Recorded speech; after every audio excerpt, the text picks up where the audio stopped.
네, 여러분 안녕하세요. 오늘은 파주 이야기, 쉽고 재미있는 역사 이야기 중에서 고려의 수도 개경과 조선의 수도 한양을 이었던 남경길, 그리고 조선시대에는 거기를 옛 의주대로라고 불렀죠. 의주로 가는 길. 거기를 잇는 길 중에서 고양시에서 넘어오는 고개에 해엄령길이라고 있었습니다. 그것과 저 안쪽에 자리하고 있는 해엄원 사지에 대해서 알아보도록 하시겠습니다. 먼저 해엄원이라는 것은 저렇게 은혜자다가 그늘음자를 쓰는 원이 있었던 자리, 이렇게 보시면 되는데요. 배경은 저렇게 생겼고요. 네. 이제 사람들이 이쪽에서 넘어가든 한양 쪽에서 오든 저 해엄령 고개를 넘어가면 이렇게 언덕에 올라가면은 굉장히 옛날에 걸어 다니고 말 타고 올라가고 했으니까 굉장히 더웠겠죠. 그러면 저 고갯말에 올라서서 뒤를 한번 바라보면 저렇게 삼각산이 보이고요. 또 북쪽을 바라보면 멀리 천마산이 보입니다. 그래서 사람들은 여기서 쉬어가면서 이렇게 시조 한 수 남기는 거를 정말 많이 했는데요. 의외로 해엄령시와 해엄원 사지라든가 이렇게 중국으로 사신 가던 길에 시조들을 참 많이 남겼습니다. 그것은 왜냐하면 그 서장관이라든가 이렇게 좀 배운 문인들이 그곳을 가면서 무언가 남기러 가는 경우가 많았거든요. 그래서 더 그랬던 것 같습니다. 저기 바라보이는 북한산이 바로 저 모습이고요. 그리고 해엄령에서 보면 광탄 쪽, 거기에 멀리 이렇게 장지산이 보이고 쌍미륵이 보인다, 이런 이야기가 나와 있거든요. 그런데 녹음이 우거지고 좀 희미하게 보여서 이것은 조금 포토포인트 지점에서 찍어서 패러디를 한 모습입니다. 해엄령 고개를 이렇게 딱 올라서면 지금은 이것이 많이 깎였어요. 고개가 낮아져서 옛날에 그 정치가 뭐 없을 텐데 지금도 여기다 이렇게 아치 같은 홍해물을 하나 만들어서 올라가서 볼 수 있게 하면 얼마나 낭만적일까, 이런 생각을 해보는데요. 우리가 작년에 이 의주대로 연구를 하였기 때문에 향토문화연구소 회원들과 여기 조사를 다시 한번 이렇게 갔었는데요. 여기가 바로 파주시와 고양시의 경계점이기도 하고 광탄면, 그리고 이 도로 이름을 쌍석굴이 있다고 해서 석굴로라고 이렇게 부르고 있죠.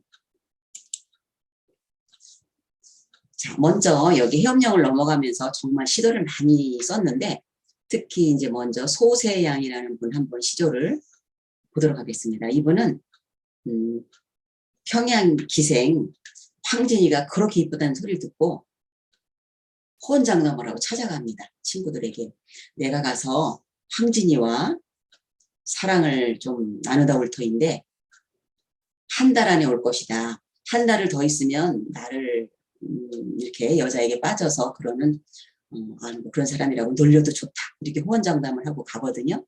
그런데 한 달이 되었을 때 오려고 하니까 황진이가 정말 시조를 한 수 지어 올리는데 차마 못 떠나요. 사람들이, 친구들이 놀려도 좋다, 이렇게 했던 좀 멋있는 문인이었습니다. 이분이 해엄령을 넘어가면 이런 시를 썼어요. 울퉁불퉁 구불구불 돌자갈길은 긴 세월 오고 가던 끝없는 고행복에 봄빛 머무는 골짜기엔 버들나무들 비 내린 후 뒷산은 안개마저 다 거쳤네. 성긴 몇몇 시골집 울타리는 조용하고 어디선가 목동의 피리소리 들려올 듯 뒤늦게 봄을 깨달은들 어찌하리요. 날마다 귀밑머리엔 서리빨이 내리는데. 이건 아마 나이 들어서 쓴 시조 같지요. 그리고 저기 봄빛 머무는 골짜기엔 버드나무들 이렇게 있는데 정말 거기 개울가에 버드나무가 정말 많았대요. 그래서 지금도 잔버들이라는 지명이 있습니다. 이따가 세류점에서 시조 한 수도 있습니다. 그때 들려드리기로 하고요. 그리고 김육이라는 분은 해엄령 시조를 또 이렇게 썼는데요. 이분은 정말 젊어서는 임진왜란을 만나서 이렇게 좀 힘들었고요. 그리고 나이 먹어서는 또 인조반정이 일어나서 힘이 들었고, 정말 나이 들어서 늙어서는 나이가 지긋해서는 또 병자호란을 만나서 고생을 많이 한 분인데, 그런 가운데도 자기 중심을 정말 잘 잡고 했던 멋있는 학자로 인정들을 하죠. 자, 들어보시면요. 정말 시도 멋있어요. 북쪽에는 천마산이 장엄하고 남쪽에는 삼각산이 웅장하구나. 옷깃 풀고 고갯마루에 서니 통쾌하여라. 두 도읍의 중간에서. 해엄연곡에 서서 이쪽을 보면 삼각산, 저쪽을 보면 천마산이 있는 그런 전경이 눈에 보이시죠? 네. 그리고 권복인이라는 또 문인이 이런 해엄령을 지나며 시를 하나 썼는데요. 이분은 1822, 그러니까 조선 후기 때 그 사신이었던 친척을 따라서 4개월간 청나라에 이제 연경을 다녀옵니다. 그런데 출발에 앞서서 세상을 주유하게 된 거에 대한 소감을 이렇게 썼는데요. 지금 우리가 이렇게 외국 여행 갈 때 처음 외국 여행 갈 때 굉장히 들떴던 이런 심정보다 아주 더 들뜬 것 같아요. 이렇게 썼죠. 나는 바다 모퉁이에 사는 사람이어서 발걸음이 수백 리 밖을 나가본 적이 없다. 이제 수레를 북쪽으로 향하여 연경에 가서 산과 들판의 드넓음이며 성곽과 궁궐의 크고 아름다움을 모두 구경하게 되었다. 아, 신난다 이거죠. 참 재밌습니다. 그 다음에 이 서거정이라는 분은 그 세조 때부터 성종 때까지 왕 6을 섬기면서 이렇게 벼슬을 했는데 영의정도 물론 했었죠. 그런데 눈속을 걸어서 해엄령을 지나갑니다. 이때 세조가 그 조카를 죽이고 왕이 찬탈을 했을 때 사육신, 전육신 뭐 이런 분들이 정말 많이 죽어나가고 화를 입었는데 이분은 어느 편에도 가담하지 않고 이렇게 오래도록 벼슬을 한 분이세요. 그러니까는 조금 그런 관료의 성격으로서 무난했던 성격이라고 할까요? 그랬는데 그 매월 때 김시습이 벼슬을 버리고 나가죠. 그런데 유난히 가끔 서울에 왔을 때 한양에 왔을 때 만나서 이 거린 같은 복장과 이렇게 영의정 같은 이렇게 사대 관료 이런 사람이 친구처럼 어울리는 것을 보고 사람들이 정말 기이하다 이렇게 했던 분이시죠. 자, 들어보시면요. 북풍은 오만 구멍에서 거세게 불어대고 컴컴한 하늘은 눈올 기미가 등등한지라 하이는 추위당하여 해진 솜을 걱정하고 나귀는 험한 길에 올라 빙판을 겁내느나 문 닫고 누워있던 원로에겐 부끄럽지만 흥겹게 돌아가던 섬계 물가도 생각나네. 생각이 난다. 지난해 남과 밖의 절에서 지로에 차 끓이며 고승과 담화하던 일이.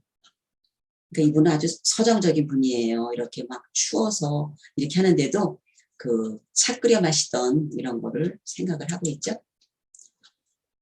거기서 조금 내려오면 해엄령 고개에서 오른쪽 깊은 골짜기가 있습니다. 거기가 바로 이제 골프장 아래쯤이 되겠죠. 이게 바로 이제 우암산인데요.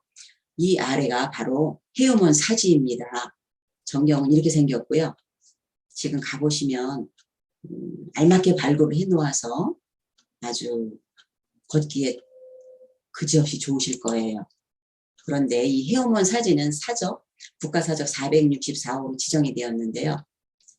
그 동문선과 신증 동국여지 승남에 보면 그 김부식의 해음사 신창기가 있습니다. 거기에 보면 해음원은 남경과 개성관을 통행하는데 산이 깊어 산적과 호랑이가 많아 사람들이 안전하게 넘어 다니게 하기 위해 고려 예종 17년 그러니까 그때가 1120년부터 1122년 2년에 걸쳐 건립한 국립 숙박시설인데요. 그리고 요것을 짓고 난 다음에는 그 혹시 왕이 남경에 행차를 할 때 대비하여서 나중에 벼론도 축조를 했어요. 물론 벼론은 저기 들여다보이는 건물의 땅에서 제일 위에 있었겠죠. 고려 및 조선시대의 중요한 교통로로 이용되었던 해엄령이라는 명칭이 유래해서 그 위치가 추정되어 오다가 1999년 주민의 제보에 의해서 그 동국대에서 이제 먼저 손을 댔고요. 그 다음에 나중에는 이제 단국대 발굴조사단에서 이거를 발굴을 했는데요. 거기서 해음원이라는 안막새가 나왔습니다. 여기 보이시죠? 이렇게 수키화가 아니라 암키화라고 하죠. 아래를 막아주는 안막새. 그러니까 이것이 국가 사업이었기 때문에 이렇게 해음원이라는 이것도 구워가지고 이렇게 만들 정도로 이것이 정말 큰 행사였겠죠. 그래서 현위치가 확인되어서 2004년까지 발굴 조사를 하였습니다.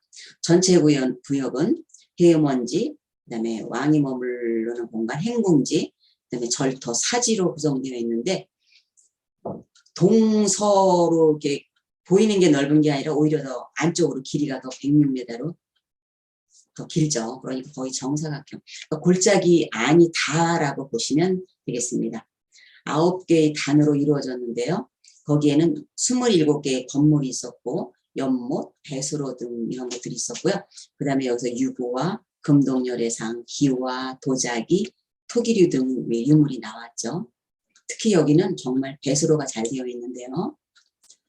그 해음원지 창건기에 보면 예종이 이소천에게 명하여 중 100여 명을 모집하여서 그곳에 가서 혹은 초막을 지어 머물게 하며 짓도록 하여라 이렇게 기록이 되어 있는데요. 1119년에 이것을 짓도록 건의를 하여서 1120년부터 공사에 착수를 했죠. 그래서 이제 1122년 2월에 완성을 했는데 이것이 아주 뭐 왕실의 후원을 받아 지어진 사찰 숙박 이런 역할이었기 때문에 굉장했죠.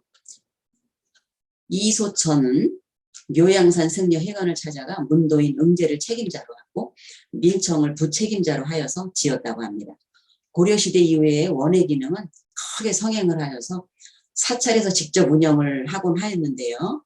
해음사 창건으로 이렇게 한번 보면 깊은 숲속이 깨끗한 집으로 변하였고 무섭던 그 고갯길이 평탄대로가 되었으며 양곡을 축적해 놓고 그 이익을 얻어서 죽을 쏘어서 여행자들에게 공급했다고 나와 있습니다.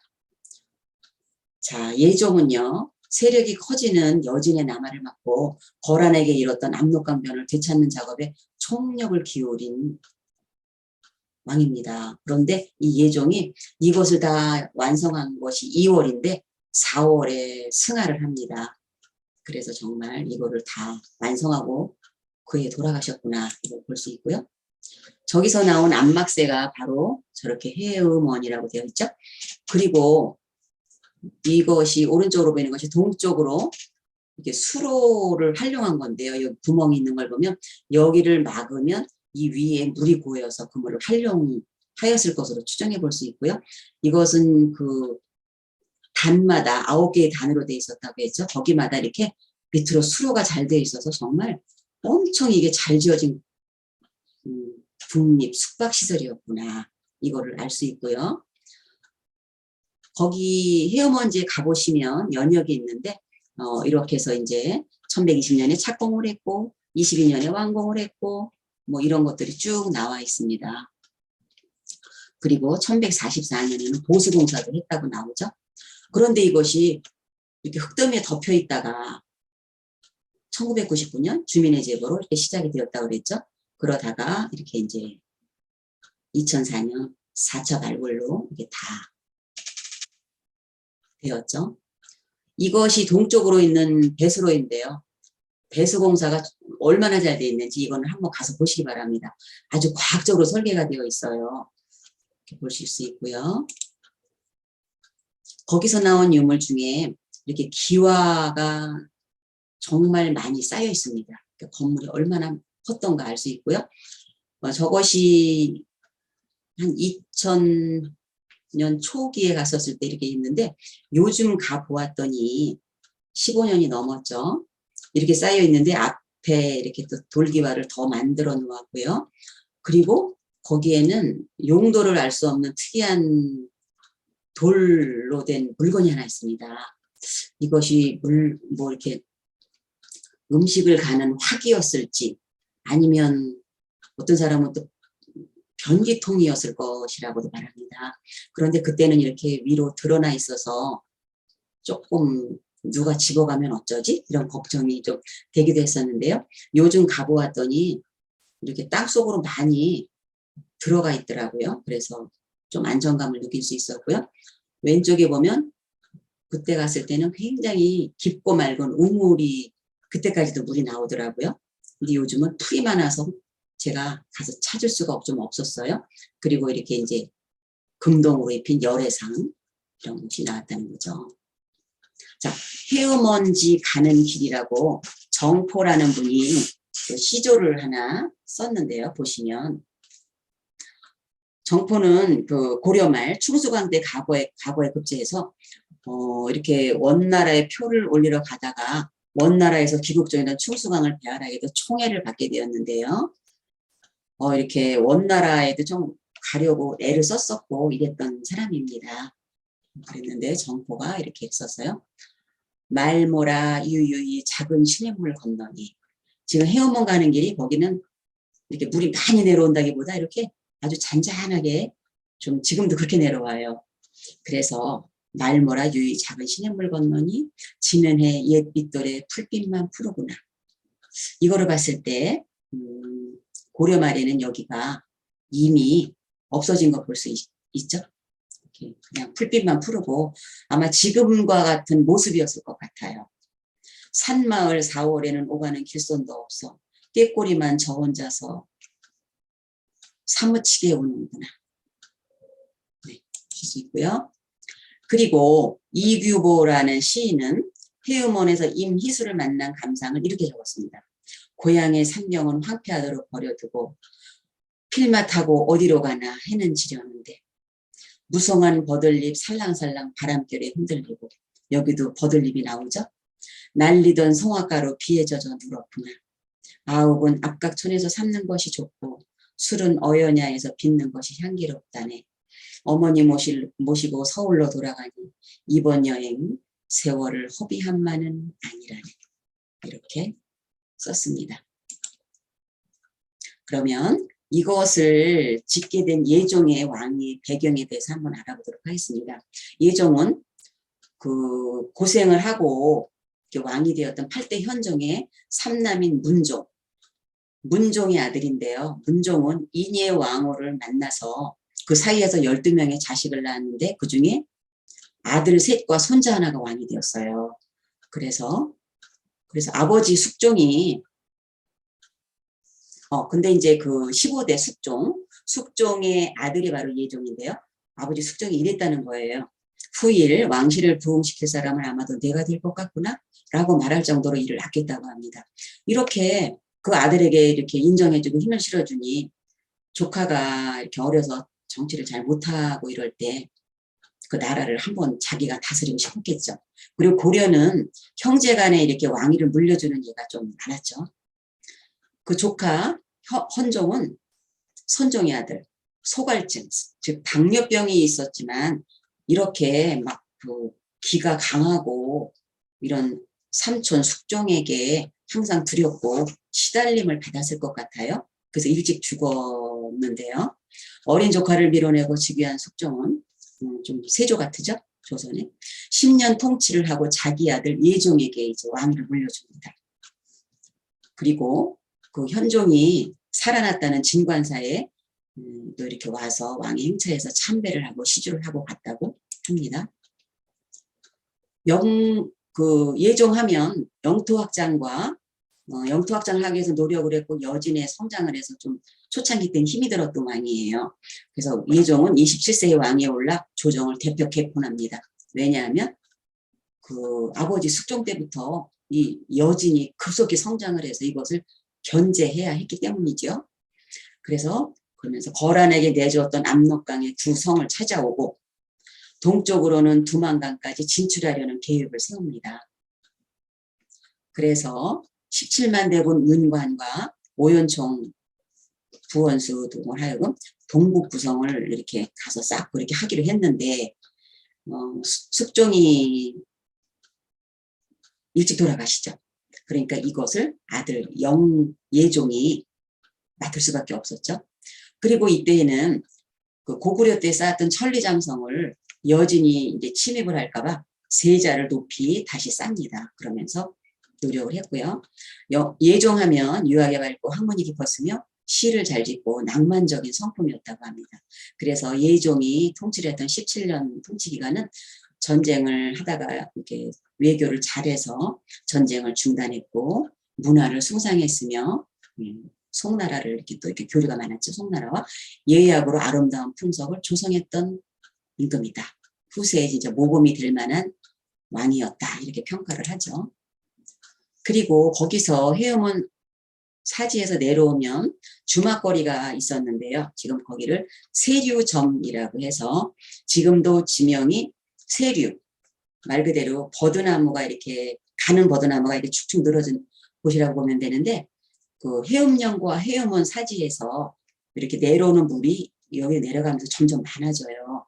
그래서 거기 버드나무가 정말 많았다고 하는데 그래서 여기서 이렇게 술 한잔 마시면서 멀리 그런 산을 바라보며 쓴 시조도 이렇게 있죠. 특히 김태경이라는 분이 쓴 세류점 시조 하나 들어보도록 하시겠습니다. 고려, 아니 조선 후기인데요. 저물역 산마을역에 투숙하니 적막하여 길을 잃기가 쉽네. 하늘의 별은 염을 먹는 말에 들이오고 하늘의 별은 염을 먹는 말에게 이제 준다는 소리겠죠. 단풍잎의 이슬은 다구는 곳에 맺히니 약봉지로 긴 여행길을 지탱하고 그을린 벽 옛날 써놓은 시의 느낌이 있어 벌벌 떨며 새벽녘에 출발하니 광탄 서쪽에는 개 잡는 등불이 보이네. 이때 그 세류천, 광탄천에 흐르는 물이 임진강과 맞닿아 있거든요. 그리고 또 이제 하나는 한강의 줄기인 곳으로 간다고 하는데 그래서 거기에서 이렇게 개가 올라왔나 봐요. 거기서 이렇게 기름으로 소음방망이를 해서 불을 붙여갖고 이렇게 어두울 때 이렇게 하면 그 불빛을 보고 개가 많이 몰려든다고 합니다. 근데 이렇게 아마 옛날에도 개를 잡아서 이렇게 그 게장 같은 걸 담그면 그게 최고의 반찬이었겠죠? 이런 것도 또 엿볼 수가 있습니다. 자, 이렇게 해서 오늘은 해엄령과 해엄원 사지에 대해서 알아보았습니다. 저곳에 가시면 그 마음이 스산할 때 찾아가면 특히 좋을 것 같아요. 건물이 있으면 답답한 맛이 있는데 그렇지 않고요. 정말 이렇게 걸어보기 좋게 산책하기 좋게 그리고 또 저 뒤에 야트막한 곳에는 여기 이제 담이 둘러 쳐져 있던 것까지 다 발굴을 하였습니다. 그래서 아 여기까지가 담이 둘러 쳐져 있고 뒤에는 임금의 행차면 주무시는 벼런지가 있었고 앞에가 이런 건물이 있고 이렇게 연못도 여기는 있었겠구나. 이런 것들을 아실 수가 있습니다. 이렇게 우리가 살아왔던 이런 옛날을 한번 옛날에 남아있는 이런 곳에 가서 걸어보면서 느끼신다면 굉장히 좋으실 것 같아요. 한 번들 다녀오시면 좋겠습니다. 그리고 오늘의 참고문헌은 이동윤 선생님이 써놓은 파주 예찬이라는 그 시조집이 있습니다. 거기에서 주로 이렇게 시조는 그 선생님의 책에서 많이 제가 참고를 합니다. 감사합니다. 여러분 다음은 또 예종시대에 활동했던 윤관 장군이 바로 옛 의주대로 변에 묘가 있습니다. 그래서 거기서 다시 한번 만나도록 하시겠습니다. 감사합니다.